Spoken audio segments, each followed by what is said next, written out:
Bismillahirrahmanirrahim. Assalamualaikum warahmatullahi wabarakatuh. Alhamdulillahilladzi bi ni'matihi tatimmus shalihat. Wassalatu wassalamu ala sayyidis sadat wa ala alihi wa ashabihi ahlil fadaili wal karamat. Subhanaka la ilma lana illa ma 'allamtana innaka antal alimul hakim.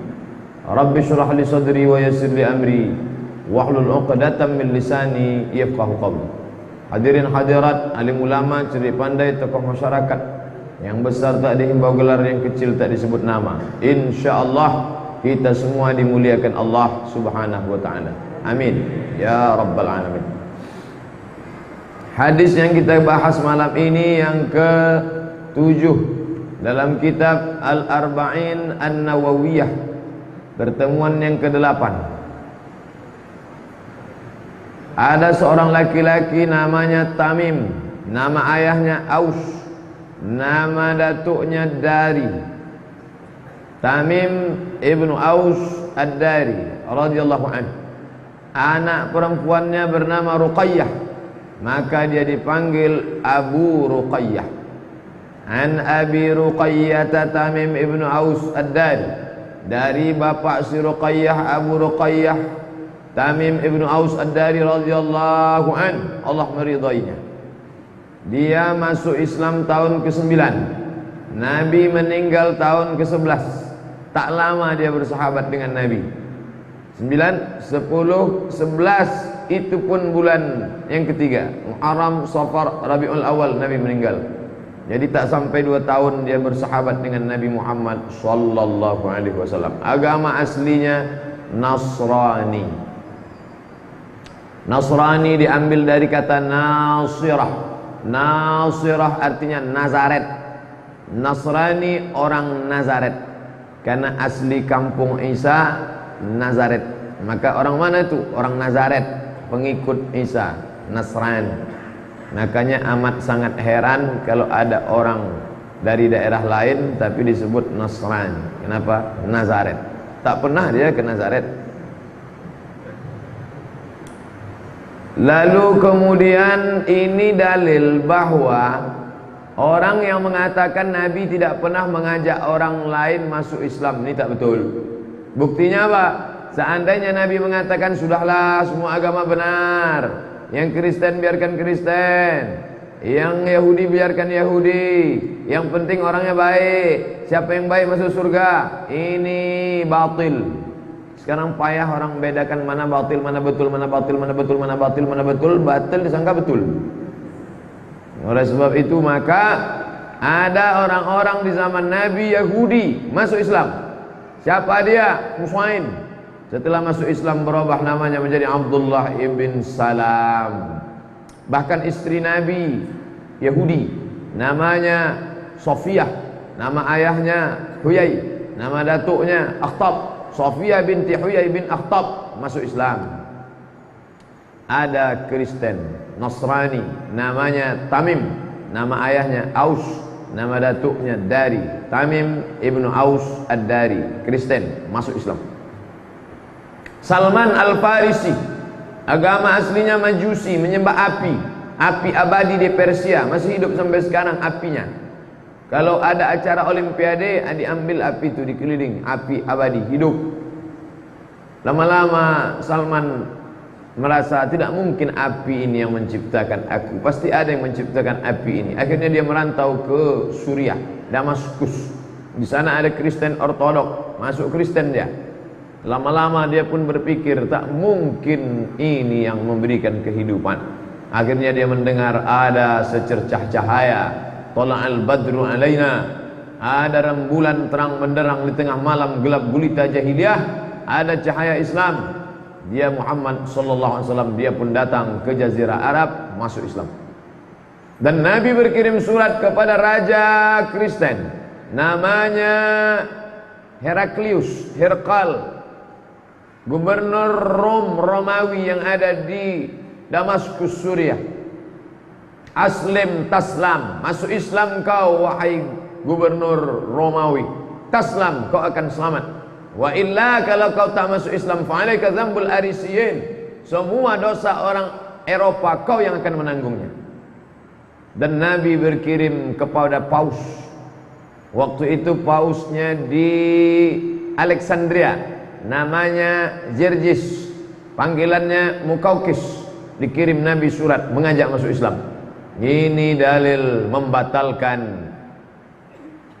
pluralisme agama. Semua agama benar, yang penting buat baik. Batil tak betul, karena Nabi mengajak masuk Islam.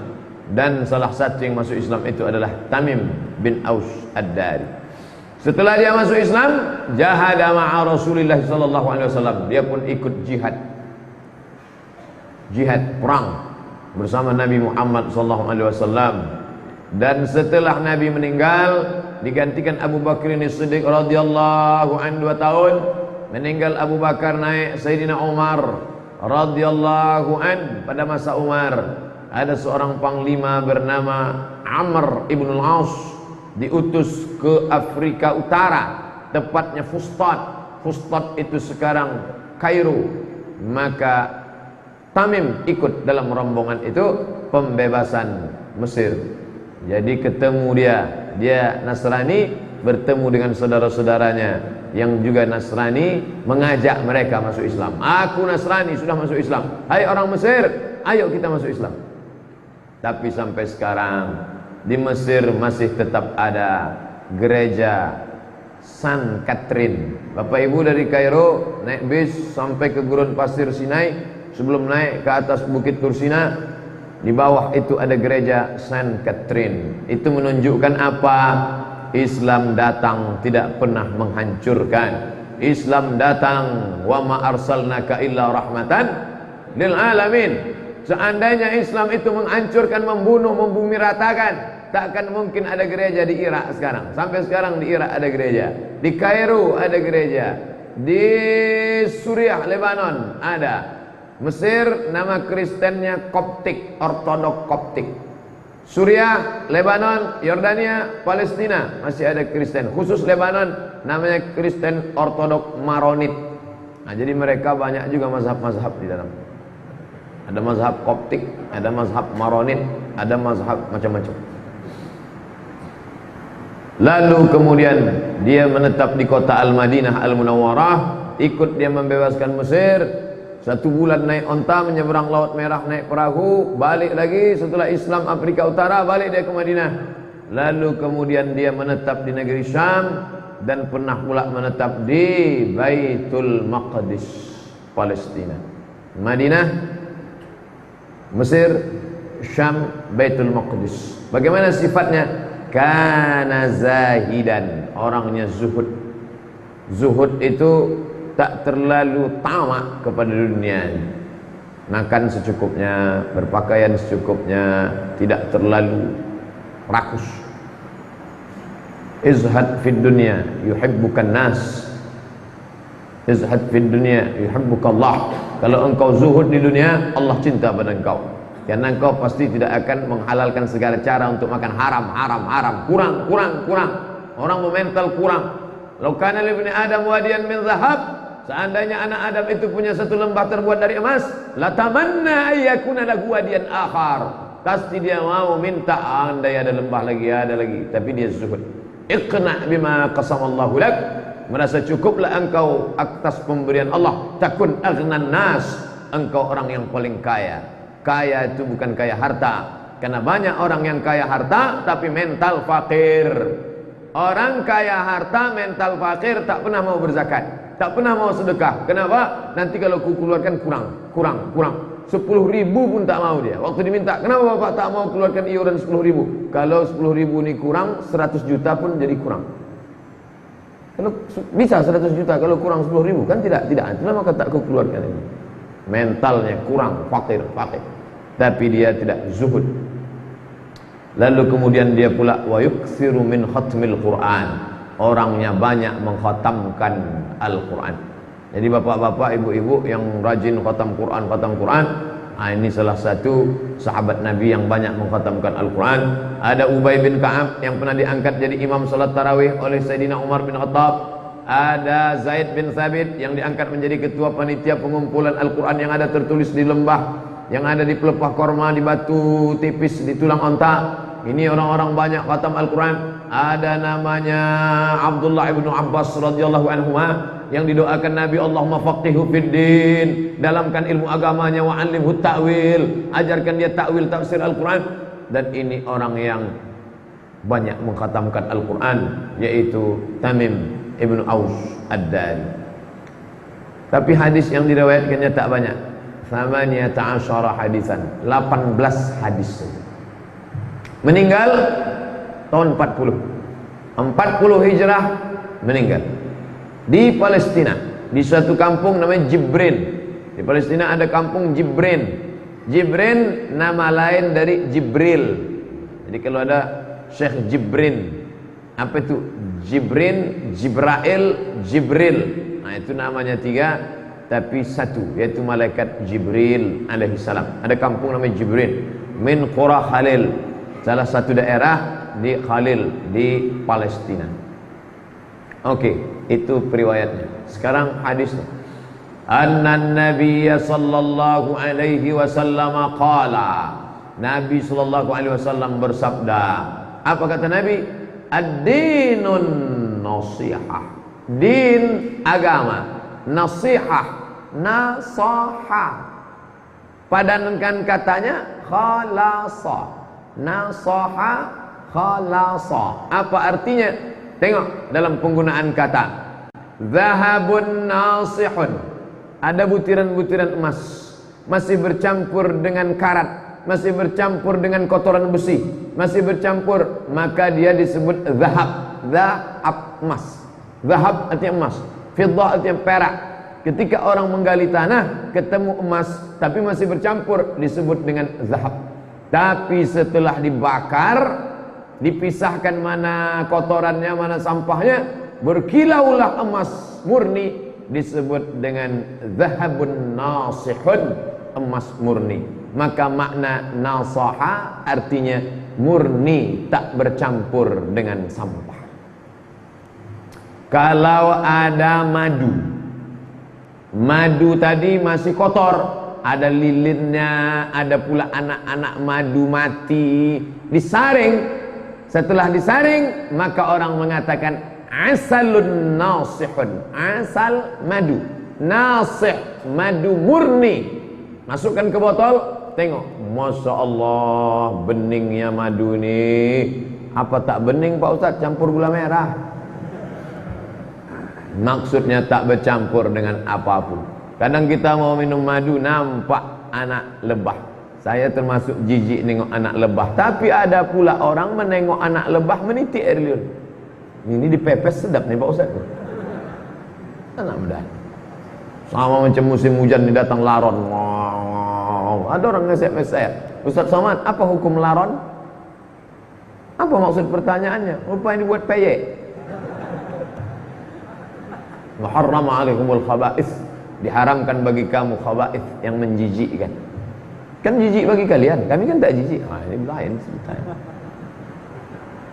Kalau ada madu yang sudah bersih dari lilin, bersih dari sampah, bersih dari anak lebah, disaring bersih, orang Arab menyebutnya asalun nasihun, nasih. Maka nasih artinya murni. Kalau ada emas, cincin ibu yang cantik bukan main. Itu dari mana? Dari butiran-butiran emas yang diambil dari tanah, digali, lalu kemudian dimasukkan ke dalam kuali, lalu kemudian diputar di air. Akhirnya nampaklah yang tadi ada 3 kuning-kuning, kuning emas, kuning tanah liat, ada kuning satu lagi. Setelah diputar, tercampak kotoran-kotorannya, dapatlah butiran-butiran emas. Tapi masih ada hitam-hitamnya, masih ada pasir-pasirnya. Lalu dibakar. Ada pula bahan kimia, merkuri. Itulah mengapa pemerintah melarang penambangan emas liar, karena mati ikan-ikan. Akhirnya kita pun tak lagi makan ikan. Kalaupun dimakan ikan, ikan itu mengandung merkuri. Rusak alam. Jangan menambang emas sembarangan. Nah, setelah dapat emas murni, berkilau cahaya, orang Arab menyebutnya zahabun nasihun. Jadi makna ad-dinun nasihah artinya agama adalah nasihah, kemurnian, ketulusan. Ada satu lagi penggunaan nasaha. Kalau ada orang menjahit kain yang sobek, kain yang koyak, dijahitnya lagi, maka orang menyebut dia nasaha. Dia sedang merapatkan yang jauh, merekatkan kembali sehingga bagus dia, sempurna baik. Itu disebut dengan nasaha. Dari penggunaan ini dapatlah kita pahami bahwa makna agama ad-din, apa itu din? Ad-dinun nasihah. Agama adalah ketulusan, agama adalah kemurnian.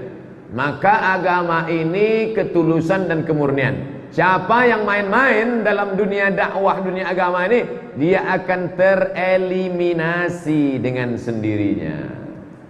Anak-anak muda yang mulai hijrah, berkecimpung dengan organisasi kepemudaan, kalian mesti tulus, setulus emas yang sudah hilang kotor sampahnya, setulus madu yang sudah hilang sampah-sampahnya. Kalau kalian tak lulus, kalian akan tereliminasi dengan sendirinya. Ada kepentingan. Menjadi ustaz harus tulus untuk mengajak orang, ud'u ila sabili rabbik, ajak orang ke jalan Allah, bukan jalan mazhab, bukan jalan partai, bukan jalan golongan, bukan jalan sekte, bukan jalan kelompok, tapi ajak orang ke jalan Allah. Bahwa metodologi boleh berbeda. Ada metodologinya nasyun, tekstualis. Dia terikat ketat sama teks. Jangan macam-macam interpretasi, harus dengan teks. Ini namanya nasyun, tekstualis. Lawan dari nasyun, kelompok yang kedua namanya, itulah dia akliyun, rasionalis. Yang satu terlalu berpegang kepada teks, yang satu berpegang kepada akal.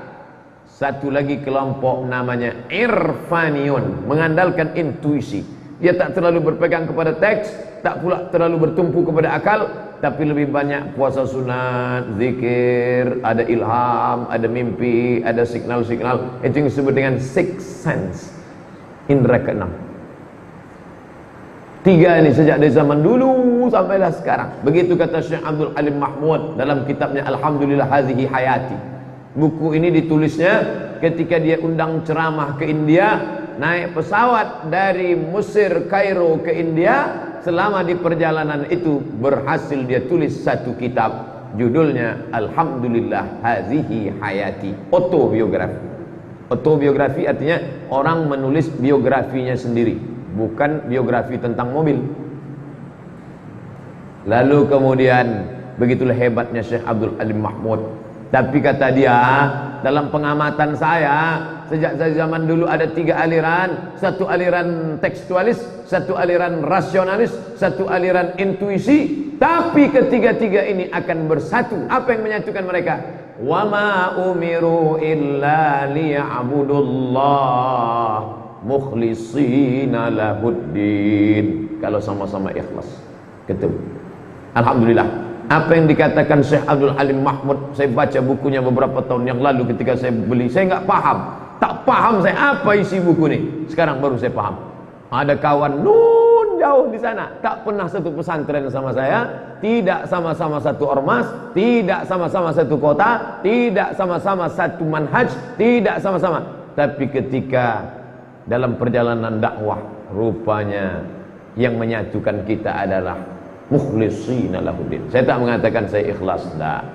La tuzakku anfusakum, jangan kau katakan dirimu suci, katakanlah dirimu yang paling kotor. Pak Ustaz, saya ini banyak dosa Pak Ustaz, saya berzina Pak Ustaz, saya mencuri Pak Ustaz.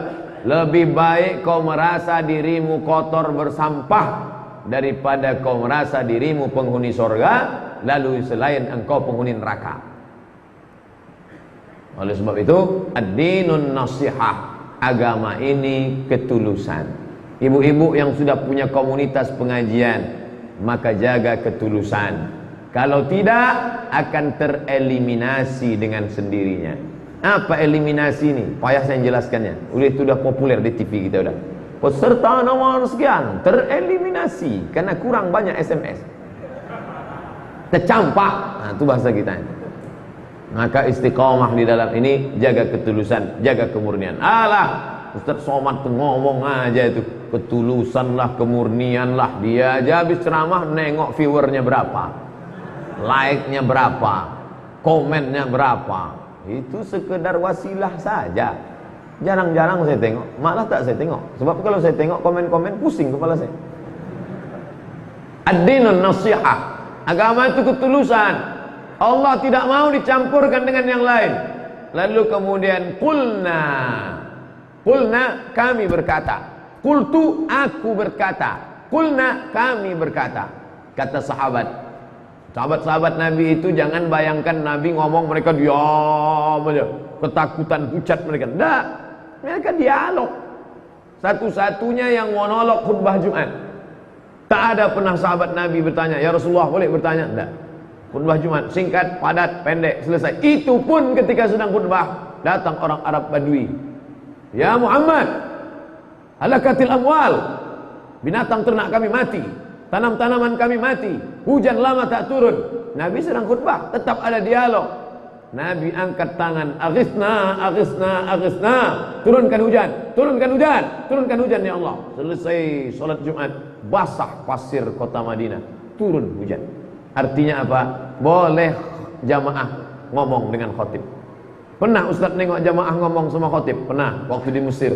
Pas kami sedang sholat Jumat, khotibnya langsung tegak satu orang. Kifayah ya Syekh, kifayah. Cukuplah tu Syekh, panjang betul ini, orang banyak, panas di luar, tak ada tenda. Langsung ditutup sama Syekh. Tapi saya belum pernah digitukan orang banyak. Jangan gitukan pula saya nanti hari Jumat. Qala, Nabi menjawab, qulna, kami berkata, liman, untuk siapa agama ini? Liman, untuk apa? Bagi siapa? Qala, Rasulullah SAW menjawab. Qala, dia berkata satu orang laki-laki. Qala, dia berkata dua orang laki-laki. Qalu, dia tiga orang laki-laki berkata. Qalat, dia perempuan satu orang berkata. Qalata, dia dua orang perempuan berkata. Qulna, dia tiga, banyak sekali. Qala, qalu, qalat, qalata, qulna, qulta, qultuma, qultum, qultu, qultuma, qultuna, qultu, qulna. Bahasa kita, dia berkata, saya berkata, engkau berkata, kami berkata. Qala, Rasulullah menjawab, lillah, untuk Allah. Apa makna agama tulus untuk Allah? Tuluskan Allah, murnikan Allah. Jangan campur Allah dengan yang lain. Memangnya ada orang yang mencampur Allah? Ada. Dia menyembah Allah, tapi kata dia Allah punya anak. Wa qalatil yahudu Uzairun ibnullah. Orang Yahudi berkata Uzair anak Allah. Wa qalatin nasara al-masih ibnullah. Orang Nasrani berkata Al-Masih anak Allah. Kau sudah menduakan Allah. Yang lebih parahnya lagi, kafir Quraisy. Kalau Yahudi cuma dia katakan ada Allah, ada anaknya. Nasrani ada Allah, ada anaknya, ada bininya. Yang lebih parah lagi kafir Quraisy. Apa kata dia? Ya Lata, ya Uzza, ya Manat, ya Hubal, ya Jibti, ya Taghut, ya Naham. Maka ketika ditanya kepada mereka, kenapa kalian percaya pada Allah tapi masih mencampur Allah dengan najis kotoran itu? Kenapa kalian campur Allah dengan yang lain? Apa kata mereka? Innama na'buduhum liyuqarribuna ilallahi zulfa. Kami tidak menyembah Lata, kami tidak menyembah Uzza, kami tidak menyembah Manat, kami tidak menyembah berhala. Itu hanya sekedar perantara saja antara kami dengan Allah. Allah tidak mau diduakan. Makanya kita berkata usolli fardal maghribi salasa raka'atin adaan ma'muman lillahi labbaik Allahumma labbaik labbaik la syarika laka labbaik nawaitu samawadin ada ifadhi syahri ramadan hadhi sanati lillahi ta'ala. Sebagaimana murninya madu tak bercampur dengan lilin, tak ada kotoran, tak ada anak lebah, begitulah murninya agama engkau kepada Allah. Allah Akbar. Tapi masalah kemurnian cinta kepada Allah itu sama dengan orang yang murni cinta kepada perempuan. Kalau ada laki-laki berkata, aku cinta kepadamu, lalu orang berkata, apakah itu murni cinta Pak Ustaz? Kalau memang murni cinta tak memandang wajah, jatuh cinta sama nenek-nenek lah. Kenapa mesti ada wajah? Manusiawi. Makanya sebelum nikah disuruh menengok wajah dan tapak tangan. Ada kawan, sahabat dari Makassar, aku waktu nikah itu Ustaz tidak kulihat wajah istriku. Sebelum akad, sekalipun tak kau lihat, tidak pernah kulihat wajahnya. Terus gimana kamu nikah? Begitu aku bertamu ke rumahnya, kulihat di dinding foto bapaknya ganteng, ibunya cantik. Lalu aku berkata, buah tidak terlalu jauh jatuh dari pohonnya, kecuali kalau dilarikan burung. Jadi bahwa ada orang jatuh cinta sama perempuan, lalu kata dia murni ini cinta, tapi dia tengok wajahnya, dia tengok anak siapa, itu manusiawi. Begitu juga dengan orang kuliah. Saya kuliah ni Pak Ustaz lillahi ta'ala. Kalau memang betul kuliah lillahi ta'ala, tak usah ngurus ijazah lah. Kenapa kau suruh urus ijazah S1, S2, S3? Artinya itu sebagai wasilah, tapi jangan itu dijadikan sebagai target utama. La taj'alid dunya akbara hammina wala mablagha ilmina. Jangan kau jadikan dunia sebagai obsesi utama kami. Jangan kau jadikan dunia sebagai harta, sebagai harga menebus ilmu kami. Bahwa dia tetap mendapatkan harta manusiawi. Kita makan, kita minum, kita kerja. Saya mengajar di UIN, ada gaji dari pemerintah, tapi bukan itu dijadikan sebagai landasan utama. Adik-adik kuliah, habis itu ngurus transkrip nilai, habis itu ngurus ijazah, habis itu cari kerja, tapi bukan itu utama. Kalau dijadikan itu utama, maka rusaklah tauhid kita kepada Allah Subhanahu wa ta'ala. Lalu apa makna agama itu? Ketulusan lillah. Kau bersihkan dari yang lain, jangan kau jadikan dia lebih utama daripada Allah Subhanahu wa ta'ala. Kalau kau jadikan Allah sebagai tujuan asma amanina, cita-citaku tertinggi mencari ridha Allah. Dunia ini nomor 2, nomor 3, nomor sekian, nomor 16, nomor 100. Andai dapat, dia tak sombong. Kenapa? Ini hadiah dari Allah. Andai tak dapat, dia tak stres. Kenapa? Mungkin Allah punya rencana lain. Jadikan Allah nomor 1.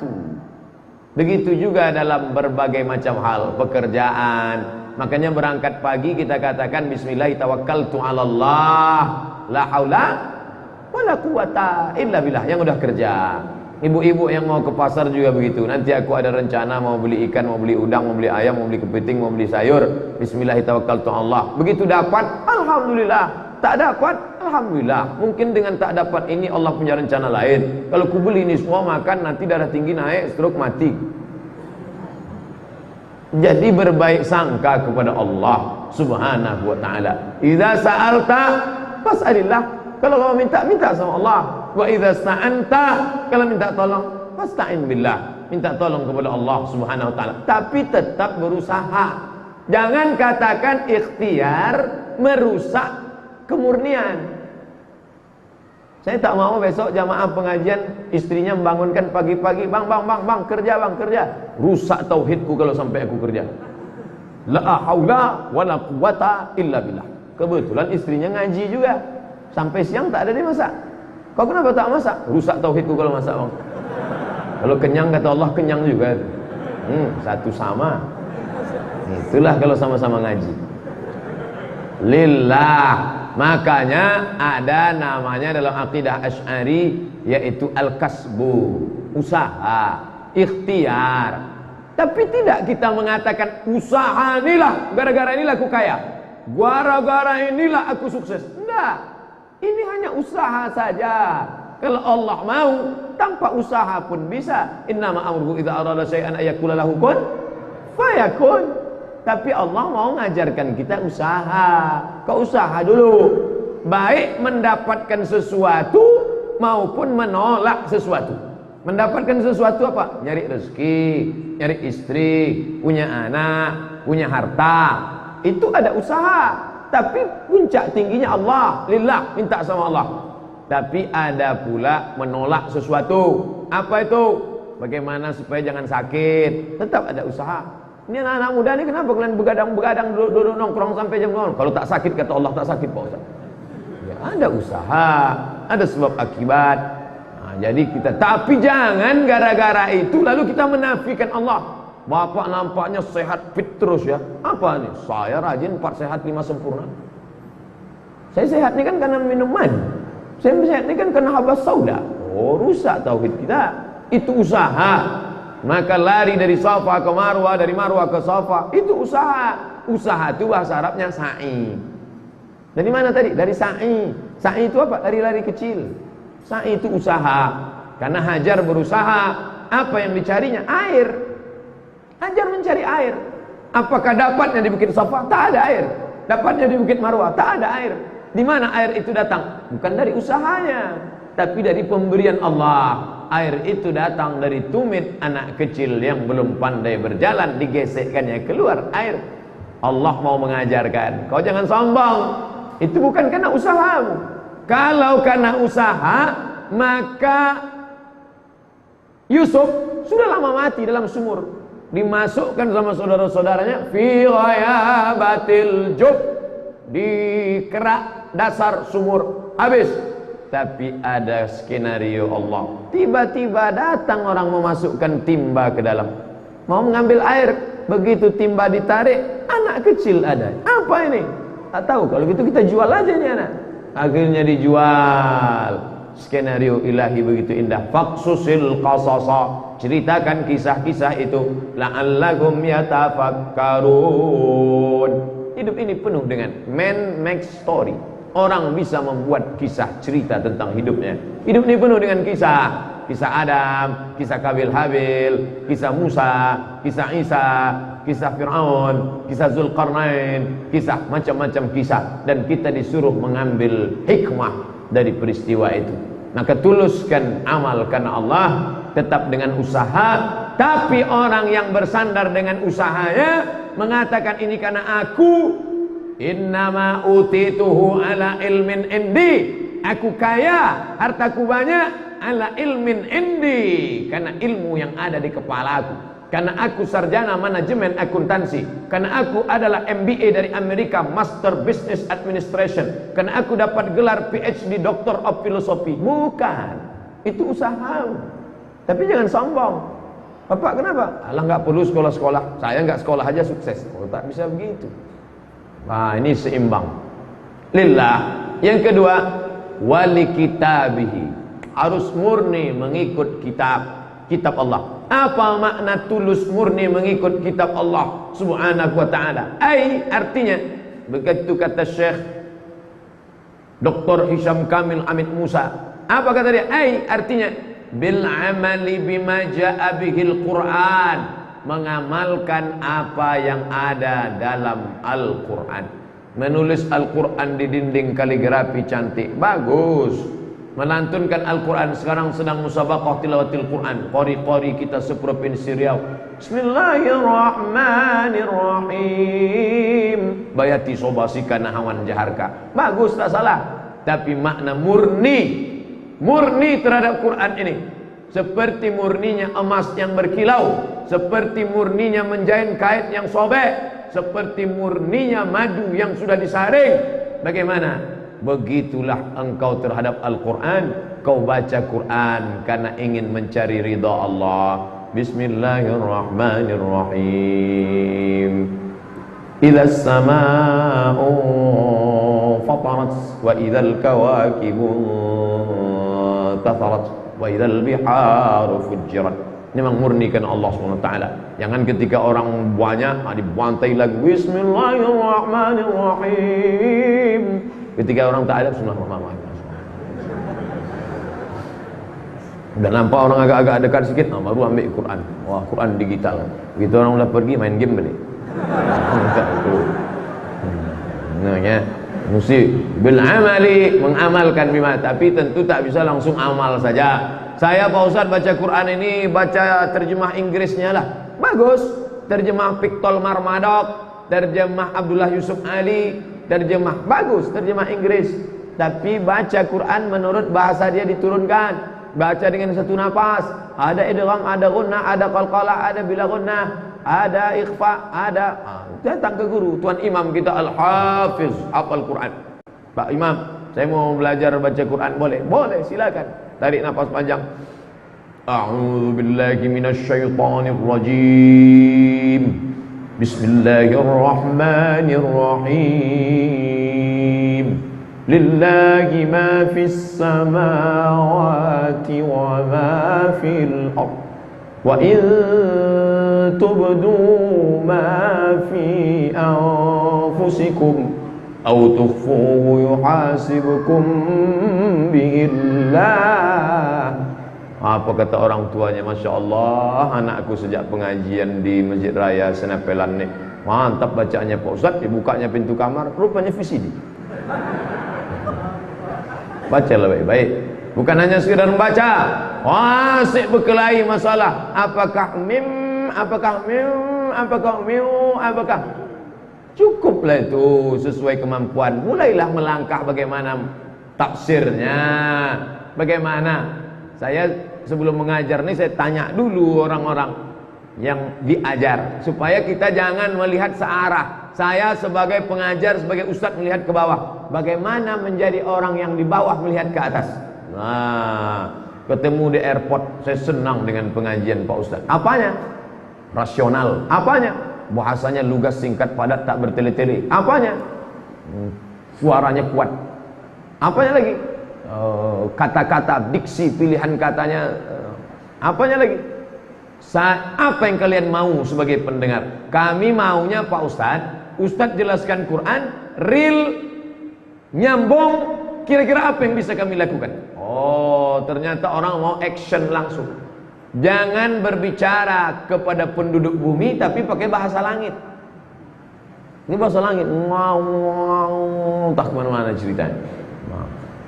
Tapi jamaah bisa juga berbilang, bisa juga jamaah ngomong, begitulah Ustaz tadi, tak tentu arah. Oh, dah. Ada masukan. Maka kita tidak hanya sekedar menyampaikan, tapi juga mau mendengar. Makanya saya khususkan waktu tertentu, saya tak hanya menyampaikan, saya mendengar. Ustaz khutbah di mana Jumat ini? Saya tak khutbah. Kenapa? Saya mau menjadi pendengar. Oh, begitu rasanya mendengar khutbah itu. Gimana rasanya Pak Ustaz? Berat, mengantuk.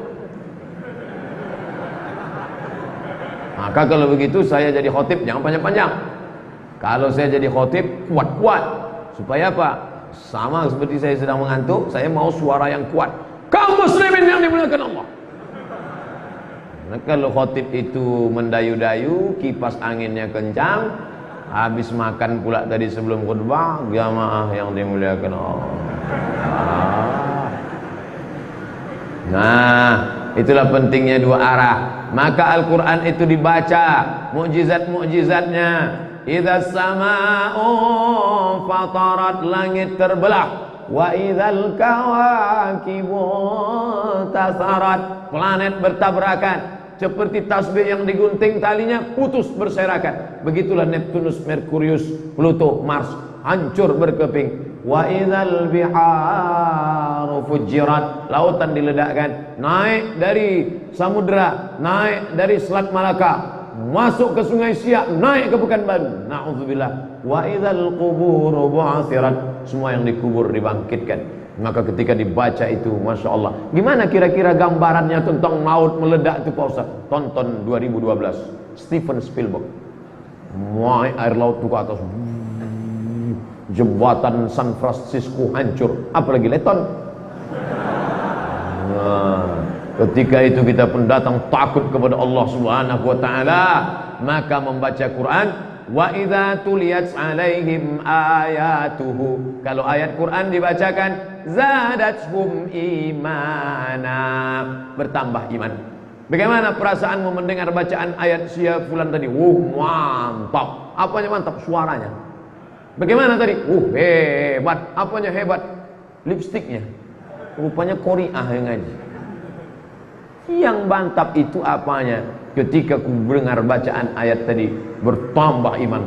Rasanya Pak Ustaz, waktu dia mengaji tadi full iman saya. Ibarat cas api penuh Pak Ustaz. Paham kau? Tidak. Bisa memangnya orang tak paham? Bisa. Namanya Maryam Jamilah. Akhirnya dia masuk Islam. Lalu kemudian dia kirim surat menyurat sama Abdul A'la Al-Maududi dari Pakistan, tokoh jamaah Islamiyah. Dia tinggal di Amerika, orang Yahudi. Katanya, aku sangat tersentuh ketika mendengar suara bacaan Al-Quran Ummi Kalthum. Ummi Kalthum penyanyi Mesir, Kairo, meninggal tahun 1975 di kota Mansurah. Lalu suaranya, karena dia qari'ah juga, suara bacaan Al-Qurannya diputar di Amerika, didengar oleh Maryam Jamilah sebelum dia masuk Islam. Ternyata suara itu masuk ke dalam hatiku dan aku merasakan ketenangan. Jadi banyak orang-orang yang mendengarkan bacaan Al-Quran tenang. Tak satu dua non-muslim mengaku ke kita, kami kalau mendengar suara azan itu tenang hati kami. Kenapa? Karena memang itu panggilan yang asli, panggilan kemurnian. Kalau bukan karena keegoan, kalau bukan karena takut diusir dari rumah, kalau bukan karena takut perusahaannya memecat, kalau bukan karena takut kepentingan, dari lubuk hati yang paling dalam dirasakannya, dia merasakan ketenangan yang luar biasa. Mari kita dengarkan azan dengan ketenangan yang luar biasa. Tulus kepada Allah, sucikan Allah, jangan nodai dia. Maka setiap menyebut nama dia, Allah subhanahu, maha suci dia, wa ta'ala, maha tinggi dia terhadap sifat-sifat yang kamu nisbatkan kepada Allah. Wa qalatil yahudu yadullahi maghlulah. Orang Yahudi berkata, tangan Allah terbelenggu. Tangan Allah balghullat aydihim, tangan mereka lah yang terbelenggu. Maka selalu kita sebut Allah subhanahu. Apa arti subhanahu itu Pak Ustaz? Maha suci. Kenapa Allah perlu disucikan? Allah kan maha suci. Allah maha suci. Manusia ini menodai Allah. Maka kita sebagai orang beriman disuruh ad-dinun nasihah, agama itu kemurnian, ketulusan. Maka mensucikan Allah daripada yang tak layak. Subhanallahi amma yusyrikun, subhanallahi amma yasifun. Maha suci Allah dari sekutu-sekutu yang mereka buat. Maha suci Allah dari sifat-sifat yang tak layak bagi Allah. Nasiha li kitabihi, tulus terhadap kitabnya, ikuti isinya. Jangan nasihat berkelahi saja, jangan bertengkar dengan cara membacanya, jangan meributkan lagu-lagunya, bahwa menikmati bacaan dengan suara yang bagus. Laisa minna man lam yataghanna bil Quran. Siapa yang tidak melantunkan Al-Quran dengan suara-suara yang indah, maka dia bukan golongan kami. Walaqad zayyana as-samaa'a ad-dunya bizinatinil kawakib. Langit kami hiasi dengan bintang gemintang. Kenapa disebut dihiasi? Karena ketika kita melihat langit dengan bintang gemintang, oh indahnya, subhanallah, masya Allah. Maka kalau mata perlu hiasan, telinga juga perlu hiasan. Makanya suara-suara orang yang merdu, Nabi pun ingin mendengar suara Abdullah ibn Mas'ud. Iqra, kaifa aqra'u 'alaika wa 'alaika unzal. Bagaimana mungkin kami membacakan Quran kepadamu sedangkan Quran ini diturunkan kepada engkau? Tak layak kami membacakannya. Iqra, kata Nabi, baca. Apa artinya? Kita menikmati lantunan bacaan orang. Oh, indah bacaannya Pak Ustaz. Sekarang wali rasulihi. Apa makna nasihat wali rasulihi bagi Rasulullah? Apakah kita menasihati Rasulullah? Tentu tidak. Lalu apa maknanya? Ikuti Muhammad sallallahu alaihi wasallam. Memangnya ada orang yang percaya kepada Allah tapi tak percaya kepada Muhammad? Ada. Tak perlu jauh-jauh dari kita. Orang Riau sendiri, kalau ditanya sama dia, percaya kamu sama Allah? Percaya. Saudara-saudara kita yang masih primitif, yang tinggal di dalam hutan, suku Sakai, suku Talang, itu rata-rata yang masih primitif percaya dia sama Allah. Dari mana? Tengok mantra-mantranya, petatah petitihnya, berkat la ilaha illallah, berkat Allah. Tapi mengikut Muhammad dia tak mau. Kamu percaya sama Allah? Ya, nggih, Gusti Allah. Tapi ngikut Nabi Muhammad? Enggak.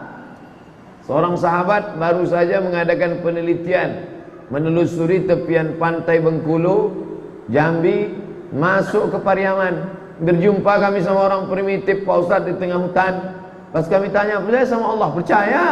Tapi Muhammad tidak. Itu syariat kulit-kulitnya aja itu. Kami langsung ke isinya saja. Tuhan, tak perlu ikut syariat. Itulah yang dikatakan orang Yahudi Nasrani dulu. Kami percaya sama Allah, tapi untuk ikut Muhammad tidak. Maka turun ayat, Qul, katakan ya Muhammad, in kuntum tuhibbunallah, kalau kalian memang cinta kepada Allah, fattabi'uni, ikuti aku. Satu-satunya jalan adalah mengikut Muhammad sallallahu alaihi wasallam. Datang Sayyidina Umar ibn al-Khattab membawa lembaran Taurat. Apa itu Umar? Taurat ya Rasulullah. Sini. Disobek Nabi sallallahu alaihi wasallam. Wallahi demi Allah, lau kana Musa hayyan, seandainya Musa masih hidup, ma wasa'ahu illa yattabi'ani, dia pasti ikut aku. Kenapa kau bawa ini? Inna ad-dina indallahil Islam, agama yang diridhai Allah Islam. Islam yang mana? Yang dibawa Muhammad sallallahu alaihi wasallam. Wa man yabtaghi ghairal Islam, siapa yang mencari agama selain Islam dina, sebagai keyakinan, sebagai akidah, sebagai pegangan, falai yuqbala min, tak diterima di akhirat. Wa huwa fil akhirati minal khasirin, di akhirat termasuk orang yang rugi. Kenapa dia di akhirat rugi? Karena segala amalnya di dunia tak bernilai di hadapan Allah Subhanahu wa taala. Ini dulu masjid yang kau bangun. Mereka rajin nyumbang untuk pembangunan masjid. Ngasih semen, ngasih kerikil, ngasih karpet, ngasih macam-macam dia kasih. Apalagi mau dekat-dekat pemilu kada, banyak dia kasih. Kenapa mereka semakin sedekah hidupnya makin nyaman, makin sedekah umurnya makin panjang, makin sedekah limpah meluap rezekinya? Memang begitu. Begitu kata Said Sabiq dalam fikih sunnah, dalam masalah wakaf. Orang kafir kalau dia bersedekah langsung dibalas Allah cash and carry di dunia. Rezekinya bertambah. Makanya mereka suka bangunnya dikasihnya ke masjid. Kenapa? Karena kata dia hoki. Ya hoki lah bantu orang muslim juga. Bertambah rezeki. Memang Allah janji langsung dibayar Allah di dunia. Supaya apa? Supaya di akhirat tinggal masuk neraka. Oleh sebab itu maka kalau kita sayang, nanti ada pembahasan khusus. Tapi yang jelas makna tulus, murni, seperti tulusnya madu setelah dibuang kotoran-kotoran, seperti tulusnya emas setelah dibuang sampah-sampahnya, seperti tulusnya kain yang koyak sobek setelah dijahit kembali. Begitulah tulusnya engkau mengikut Muhammad sallallahu alaihi wasallam. Kenapa mereka tak mau ikut Muhammad? Tak tulus dia. Saya mau ikut Muhammad kalau Muhammad itu cucu Ibrahim. Ibrahim punya anak Ishak, Ishak punya anak Yakub, Yakub punya anak Yusuf, Yusuf punya saudara Yahuza. Kalau dia keturunan Yahuza, baru saya mau ikut. Tapi karena dia keturunan Ismail, tak tulus. Nabi bukan anggota legislatif, Nabi bukan PNS. Nabi itu murni hak prerogatif Allah. Allah memilih dia. Jadi jangan bayangkan Nabi Muhammad bawa map proposal untuk jadi Nabi. Dia tidak pernah minta jadi Nabi. Allah memilih dia. Maka orang yang tidak menerima Muhammad berarti menolak keputusan Allah Subhanahu wa taala. Menutup nikmat. Nikmat paling besar dalam hidup bukan nikmat sehat, bukan nikmat hidup. Nikmat yang paling besar adalah nikmat datangnya Muhammad sallallahu alaihi wasallam. Wa dzakirhum, ingatkan mereka bi ayyamillah. Ingatkan mereka dengan apa kata Imam Al-Baihaqi makna ayyamillah. Ingatkan mereka dengan nikmat-nikmat Allah. Wa amma bi ni'mati rabbika fahaddits, tentang nikmat-nikmat Allah ceritakan. Bapak Ibu, mari kita bersyukur atas nikmat sehat. Bapak Ibu, mari bersyukur atas nikmat anak keluarga. Bapak Ibu, mari bersyukur atas nikmat hidup. Mari bersyukur atas nikmat harta benda. Tapi ada nikmat yang besar, kenapa tak pernah kau ingatkan pada tetanggamu, pada kawanmu, pada sahabatmu? Siapa dia? Nikmat paling besar adalah nikmat datangnya Muhammad sallallahu alaihi wasallam. Fadzakirhum, ingatkan mereka ingatkan mereka tentang Muhammad sudah datang. Maka dibuatlah acara Maulid Nabi Muhammad sallallahu alaihi wasallam. Dua habaib datang. Kenapa kerajaan Siak waktu haul Sultan Syarif Kasim penceramahnya Habib Rizik, Habib Lutfi bin Yahya dari Pekalongan? Kenapa kalau acara di Masjid Raya ini selalu diundang Habib? Karena sultannya Habib. Itu jawabannya. Sultan Syarif Kasim.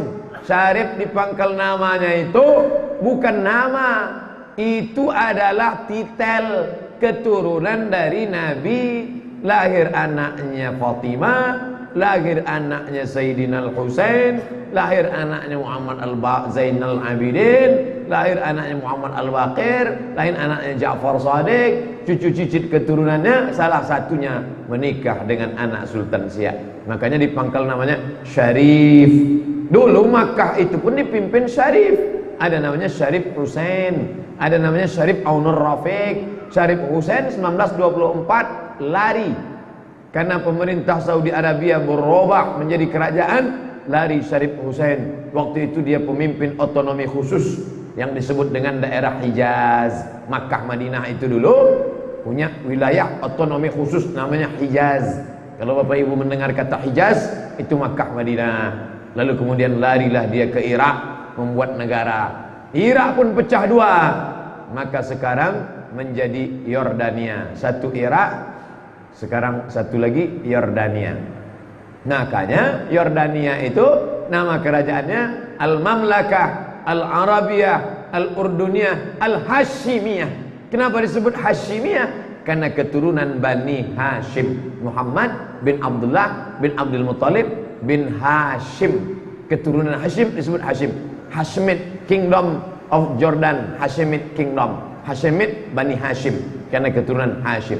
Nah, jadi jangan heran kenapa Habib-Habib yang diundang kemari, karena mereka masih melihat nasab keturunan Sultan Syarif Qasim.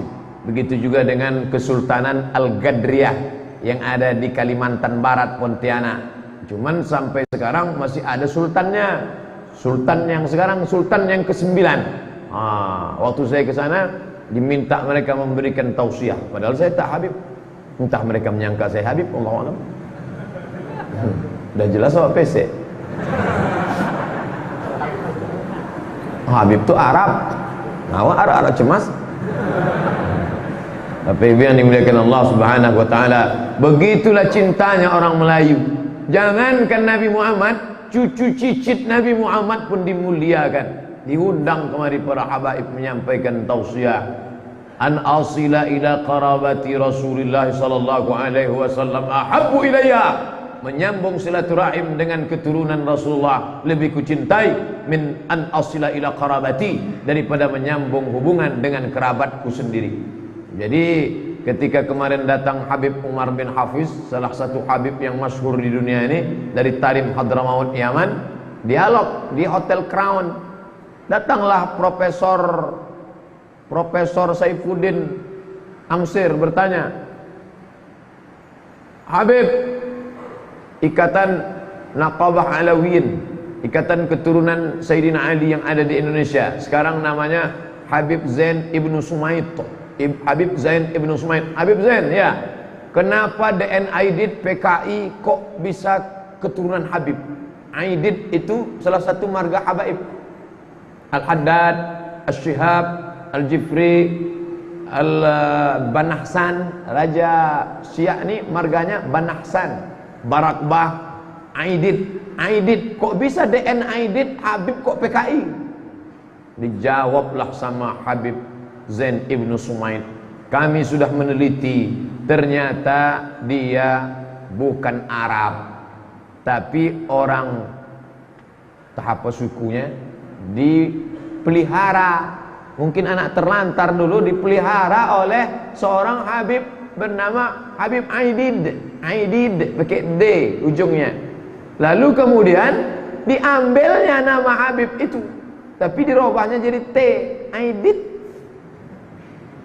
Jadi dia bukan Habib. Oh, kata profesor, begitu ceritanya. Ya, mereka memanipulasi data. Jadi tidak ada hubungan Habib Aidit dengan DN Aidit. Oh begitu, bersihlah nama Habib. Dan di Mesir ini kantor Masyihatul Azhar, Syekhul Azhar, Grand Syekh Azhar. Di samping Syekh Azhar ada namanya Naqabatul Ashraf.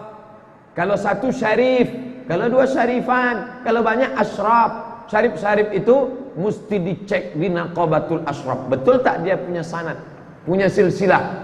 Nah, ternyata kata Habib Zain Ibnu Sumaid, kami punya ilmu yang valid tentang ini. Orang yang ngaku-ngaku Habib itu cukup kami cek 3 ke atas.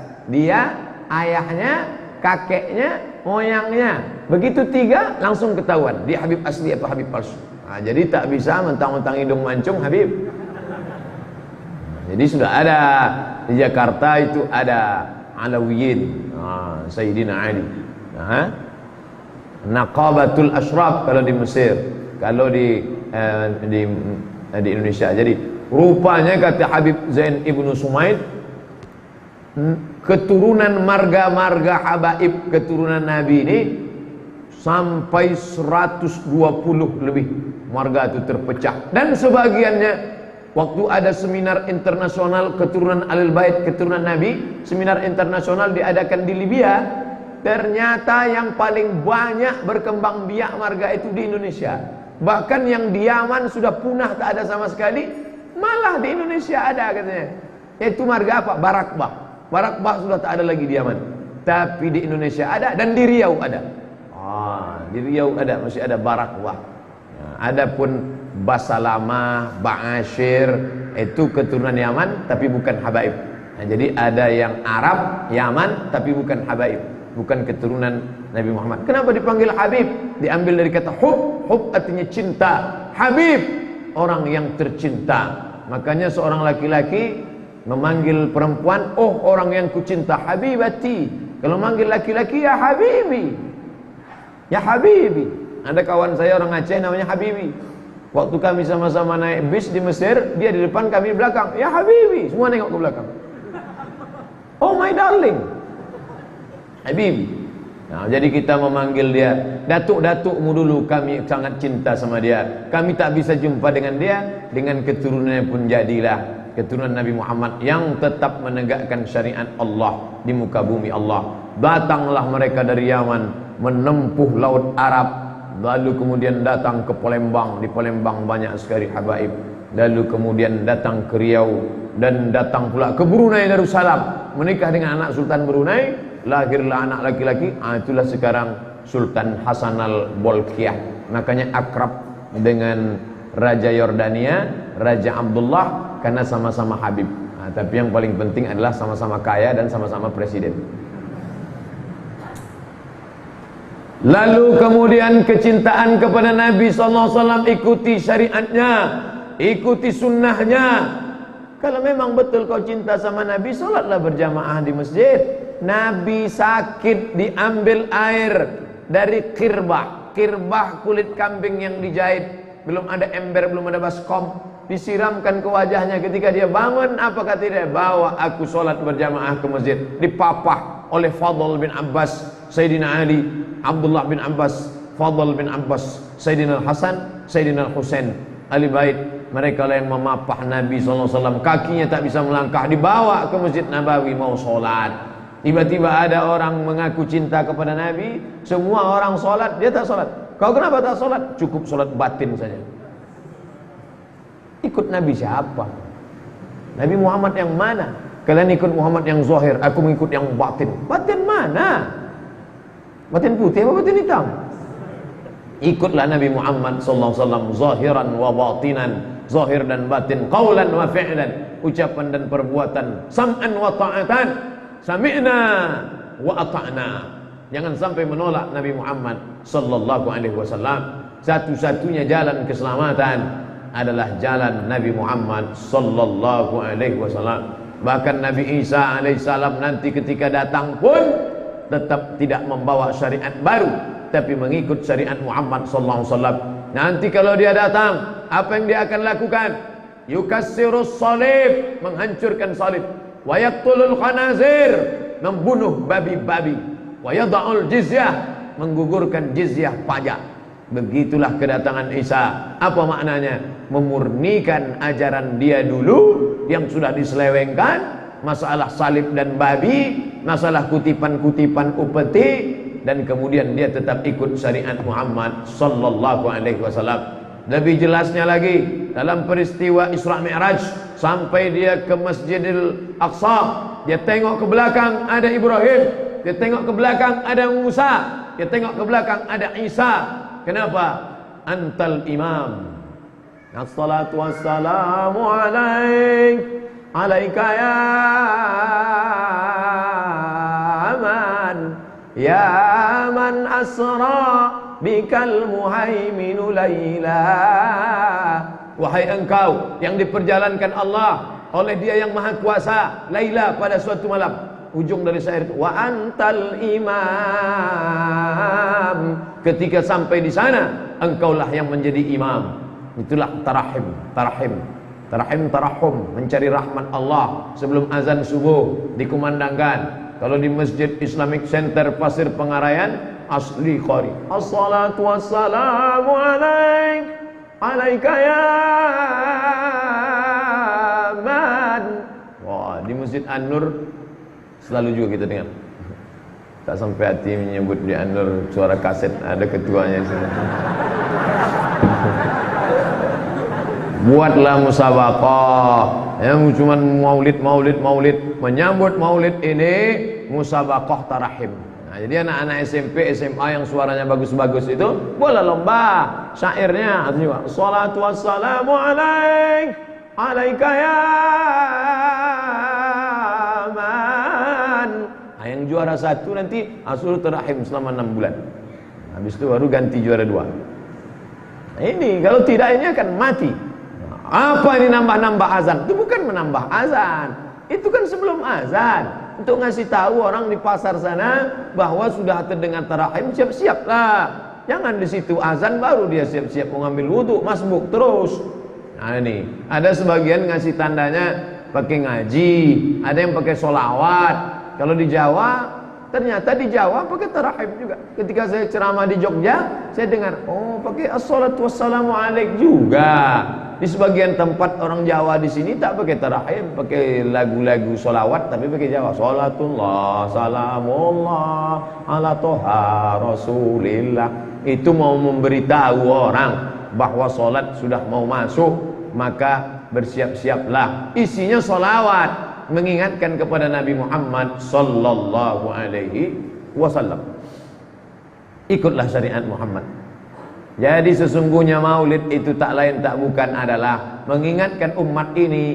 Fadzakir, ingatkan. Inna fa'atiz zikra, buatlah peringatan, ingatkan. Karena itu mengingatkan bagi orang yang lupa, Muhammad sudah datang, Muhammad sudah datang. Kami tidur-tiduran di masjid ujung stasiun metro di Kairo, sampingnya ada masjid. Kami tidur-tiduran, pas sedang tidur-tiduran datang bapak-bapak ngasih manisan. Halawah artinya manisan. Apa ini orang ngasih-ngasih manisan di masjid? Orang mau apa ngasih-ngasih? Allahumma sholli ala Muhammad, ada maulidur Rasul. Nah, jadi tidak mesti membuat maulid. Dia bagi itu untuk apa? Apa kalian tak ingat? Kalian kan pakai kalender Masehi. Ini 12 Rabiul Awal maulid Nabi. Dia bagi manisan-manisan untuk mengenang Nabi Muhammad sallallahu alaihi wasallam.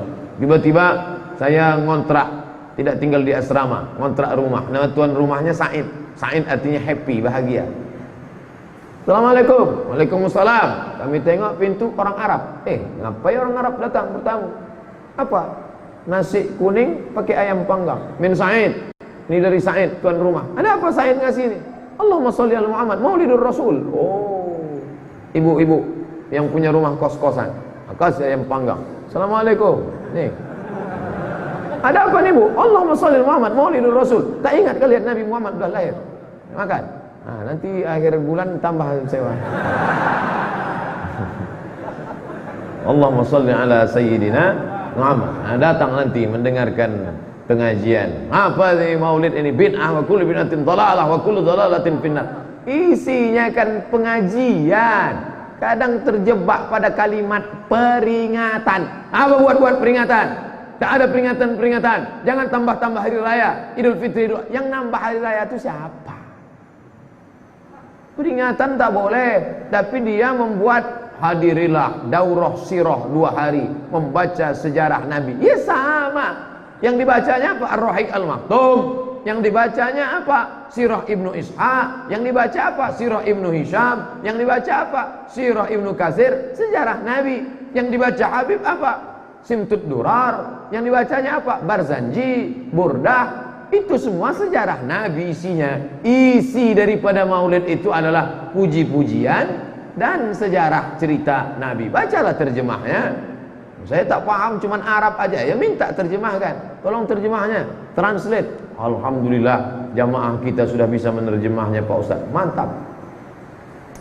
Lalu kemudian kita lanjutkan. Nasihat, kemurnian, ketulusan untuk Allah, sucikan Allah. Ketulusan untuk kitab Allah, ikuti tuntunannya. Ketulusan untuk Rasulullah, ikuti Rasulullah sallallahu alaihi wasallam. Yang keempat, wali a'immatil muslimin. Apa yang dimaksud dengan nasihat untuk pemimpin-pemimpin Islam? Nasihat untuk pemimpin-pemimpin Islam artinya bisam'i wa ta'ah lahum, bahwa patuh dan taat kepada pemimpin. Selama apa? Selama pemimpin itu taat dan patuh kepada Allah. Ati Allah, ta'ala kepada Allah. Wa ati'ur Rasul, ta'ala kepada Rasul. Wa ulil amri minkum, ta'ala kepada pemimpin. Baca ayat sebelumnya. Innallaha ya'murukum an tu'addul amanati ila ahliha. Allah memerintahkan kamu supaya patuh dan amanah kepada orang yang menunaikan amanah pada tempatnya. Wa idza hakamtum bainan nas, kalau kamu menetapkan hukum di antara manusia, antahkumu bil adl. Tapi kalau dia merusak ajaran Islam, maka wajib kau tegur dia. Siapa contohnya? Contohnya adalah Marwan Ibnul Hakam. Biasanya sholat Idul Adha, Idul Fitri, sholat dulu baru khutbah. Datang Marwan Ibnul Hakam, dirobahnya, khutbah dulu baru sholat. Ini tak bisa diam. Jangan kau patuh, tak boleh diam. Maka tegak seorang sahabat, dibacakannya, ditegurnya. Ini Marwan, walaupun kau khalifah, walaupun kau pemimpin Bani Umayyah, ini perbuatan kau sudah salah. Kenapa kau dahulukan khutbah baru sholat? Ini bukan sholat Jumat, duluan sholat baru khutbah. Maka datanglah sahabat membacakan hadis Abdullah bin Mas'ud. Apa kata dia? Man ra'a minkum mungkaran falyughayyirhu biyadihi. Siapa yang menengok kebatilan, kemungkaran, robah dengan tangan. Fa illam yastati', kalau tak sanggup fa bilisan, sampaikan. Ini salah nih Pak. Fa illam yastati', kalau tak sanggup fa biqalbi, dengan hati, diam. Apa makna diam? Wa dzalika adhaful iman. Itulah selemah-lemah iman. Kau kenapa diam? Takut saya Pak, dipecatnya mulut aku nanti. Itulah selemah-lemah iman. Kalau berteriak Allahu Akbar bukan main lagi. Allahu Akbar, Allahu Akbar. Menengok kemungkaran, diam. Kenapa kau diam? Nanti payah nanti. Tapi katanya iman kuat. Katanya istiqamah. Man ra'a minkum munkaran falyughayyirhu biyadihi, dengan tangannya, dengan tanda tangannya. Kadang dengan lisan tak mempan. Tempat maksiat, tempat prostitusi, tempat kejahatan, tempat zina, tak tutup. Tapi Anies Baswedan sekali aja tutup. Begitulah kalau punya kekuasaan. Maka yang muda-muda, kalian yang ambil jurusan PSIPOL, Fakultas Ilmu Sosial Politik, yang mau masuk Akabri, yang mau masuk Akpol, juang dengan kekuasaan. Latihan, kurang tinggi saya Pak Ustaz, berenang ke Sungai Siak, cepat tinggi. Banyak-banyak makan kacang panjang. Digantung kacang panjang itu adikunya. Cepat tinggi. Latihan, lari pagi, jangan merokok, jangan pakai anting, jangan ikut geng motor, jangan mabuk-mabuk. Sehat walafiat, sehat badan, sehat mental. Doa kepada Allah, kalian yang akan menyelamatkan umat ini. Dengan apa? Biadih. Kalau tak sanggup dengan tangan, fabi lisanih. Tak sanggup juga dengan lisan, fabi qalbih. Tapi itulah selemah-lemah iman. Wa dzalika adhaful iman. Lalu kemudian mutamassikin bi wahdatil ummah, pertahankan, nunsihuhum wa nursyiduhum ila khalafu amrallah. Kalau mereka bertentangan dengan hukum Allah, maka berikan mereka nasihat, tunjukkan mereka jalan yang benar, doakan mereka. Nah, ini tentang masalah yang keempat. Pada Allah sucikan, kepada kitab Allah amalkan, kepada Rasulullah ikuti, kepada kaum muslimin, pemimpin-pemimpinnya. Kenapa pemimpin? Karena kalau pemimpinnya taat, sampai ke bawah ikut mendapatkan rahmat. Pemimpinnya hobi ceramah, maka yang diundangnya penceramah. Saya beberapa kali yang undang ceramah itu pemimpin yang hobi ceramah. Dulu sebelum video ini viral lagi. Ada wali kota Sibolga. Wali kota Sibolga ini hobi ceramah. Dia habis maghrib ke isya itu tak boleh nerima tamu. Kata stafnya, bapak itu Pak Ustadz asal habis maghrib ke isya dia dengar YouTube aja, nonton. Tahu-tahu satu hari dipanggilnya stafnya, sini, ini ada ustadz aneh, coba kau cari dulu di mana dia berada. Dicarinya lah ke Pekanbaru, kebetulan ada kontak. Nah, itulah dibawa mereka saya dari Pekanbaru ke Medan, dari Medan ke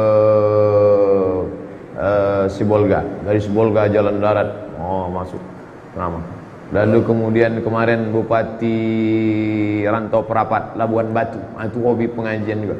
Yang kemarin di Agam, Bupati Agam, itu pun hobi juga. Sampai ke sana berfoto-foto. Dari situlah dapat saya patah petitih, di mana bumi dipijak, di sinan awak berkodak.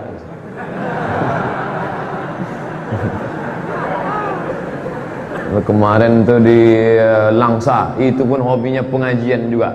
Jadi rupanya Langsa itu dulu kalau sudah malam tahun baru meletup-letup, meledak, pom. Jadi begitu beliau naik, diundangnya Syekh Profesor Dr. Muhibbuddin Wali, anak dari Syekh Muhammad Wali yang diyakini sebagai wali Allah di tanah Aceh. Syekh Muhammad Wali punya anak Profesor Doktor tamat dari Al-Azhar, Syekh Muhibbuddin Wali. Diundang itu membuat zikir malam tahun baru supaya anak-anak jangan ngebut-ngebut di jalan sampai peralihan jam. Habis jam 1, jam 2 baru berhenti zikir. Dan itu dibuat mereka setiap tahun. Sempat 2 tahun. Setelah 2 tahun meninggal Syekh Profesor Dr. Muhibbuddin Wali, diundangnya Ustaz. Tahun ini saya diminta ke Langsa, tak pula bisa. Saya mau pergi umroh. Oleh sebab itu kita juga masjid-masjid kita nanti malam tahun baru itu jangan katakan masjid menyambut tahun baru. Ini tak betul. Bukan masjid menyambut tahun baru. Kalian zikir apa? Zikir menyambut tahun baru. Mana ada zikir menyambut tahun baru? Zikir apa namanya? Mengalihkan masa daripada tiang listrik mati. Bagus dia jawab masjid. Bawa ke masjid. Datang jam 10. Jam 10 datang. Jam 10 datang zikir subhanallah walhamdulillah wala ilaha illallah. Insyaallah dosa kami begitu banyak ya Allah. Belum juga lagi. Udah. Tak juga zikir lagi. Subhanallah wa bihamdihi subhanallahil azim. Subhanallah wa bihamdihi subhanallahil azim. Terus sampai sini lewat. Setelah lewat jam 1, jam 2 istirahat tidur. Habis itu sholat tahajud, i'tikaf. Habis itu sholat subuh. Habis sholat subuh tausiah subuh, baliklah. Selamatlah anak-anak muda malam itu dari segala perbuatan maksiat dan dosa. Kalau tidak, na'udzubillah. Yang terakhir, wa'ammatihim. Apa yang dimaksud nasihat tulus untuk seluruh kaum muslimin? Takunu bi irsyadin nas. Ajaklah manusia ila ta'atillah, taat kepada Allah, wal iqtida bi Rasulillah, mengikut Rasul sallallahu alaihi wasallam, wal irsyadihim lima fi naf'u wal maslahah. Mari ambil manfaat dan maslahat, tinggalkan mudarat dan perbuatan yang tak baik. Bi amrihim bil ma'ruf, ajak orang buat baik, wa nahim anil munkar, larang mereka buat munkar, wa nuhibbu lahum ma nuhibbu li anfusina. Kalau kita senang makan enak, begitu juga makanan ini sampai ke saudara-saudara kita. Kalau kita suka pakai baju baru, begitu juga baju ini kalau dipakai saudara-saudara kita. Kalau kita merasa nyaman sudah pengajian, maka kita ingin juga kawan-kawan kita itu ikut mengaji, selamat dari zina, selamat dari narkoba. Karena orang Islam tak boleh egois. La yu'minu ahadukum, kamu tak beriman hatta yuhibba li akhihi, sampai kau sayang kepada dirimu, sampai kau sayang kepada saudaramu, ma yuhibbu li nafsihi, sama sayang seperti pada diri sendiri. Ad-dinun nasihah, agama itu nasihat, agama itu ketulusan, agama itu kemurnian, agama itu bersih seperti bersihnya madu daripada sampah, seperti bersihnya emas daripada kotoran. Untuk apa? Lillah, sucikan Allah dari hal yang tak layak. Wali rasulihi, ikuti Rasul. Wali kitabihi, ikuti tuntunan Al-Quran. Wali rasulihi, ikuti Muhammad SAW. Wali a'immatil muslimin, ikuti pemimpin-pemimpin muslim dengan ketaatan. Kalau dia tak betul, luruskan, bagi dia nasihat, amar ma'ruf nahi munkar. Wali ammatihim, orang-orang beriman, buat terus. Alhamdulillah kita punya tablik akbar, maka terus hidupkan. Hampir setiap bulan datang Ustadz Azhar Idrus, ramai. Datang Ustadz Felix Xiao, ramai lagi. Datang Ustadz Salim Afillah, ramai. Datang lagi Ustadz yang dari Bandung, Hanan At-Taki, ramai. Nah itu. Apakah sekedar ramai-ramai saja? Tidak. Ketika orang ramai itulah kita sampaikan visi misi. Kemarin reuni 212, ramai, melimpah ruah. Semuanya orasi datang. Apa yang disampaikan? Penyatuan ekonomi umat, bangkitkan, mari belanja ke warung muslim. Apa yang disampaikan ketika ramai? Mari perbaiki pendidikan anak umat, jangan sampai otaknya direbut komunis, jangan sampai dirusak liberal, jangan sampai dirusak sekuler, jangan sampai dirusak aliran sesat. Setelah itu apa lagi? Penyatuan politik, gerakan memilih pemimpin muslim, gerakan memilih anggota legislatif, anggota DPR, anggota wilayah Hisbah bagi Aceh. Untuk apa? Untuk pemimpin-pemimpin yang pro program-program keislaman. Itulah buah dari tablik akbar. Mungkin bapak pemimpin surau yang kecil, musola kecil, musola, tapi kalau sudah bertablik akbar di An-Nur, musola, masjid, ramai. 1000 masjid. Andai satu masjid punya jamaah tetap itu pasukan inti yang tak ada pemain naturalisasi di dalamnya. Andai satu masjid itu jamaah tetapnya 300 saja, 300, maka ada 1000 masjid, berarti kalau kumpul semua sudah berapa? 300.000. 300.000 kalau di Pekanbaru. Andai kita punya pasukan 300.000 yang solid, keseimbangan antara solat dan solid, maka itu DPT sudah di tangan.